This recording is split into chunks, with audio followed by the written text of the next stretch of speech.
এই ফকিন্নির বাচ্চা, তোর বাপের বাড়ি থেকে যখন টাকা আনতে বলি তখন তুই পারিস না, আর তোর বাবা যে সুন্দর করে খাওয়াই দিছিস।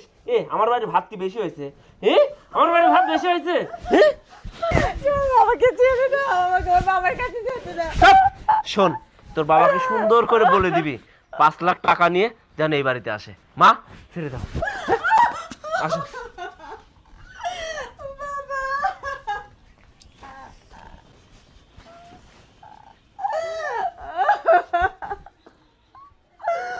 বাবা, তুমি আমাকে ক্ষমা করে দিও। তোমার মেয়ে তোমার সামনে থাকার পরেও তোমাকে এতটা অপমানিত হতে হলো। বাবা, তুমি আজ থেকে মনে করবা তোমার মেয়ে মরে গেছে। তোমাকে যে অপমানটা করলো, এই অপমানে থেকে মরে যাওয়া অনেক ভালো বাবা। আমি আশা করছি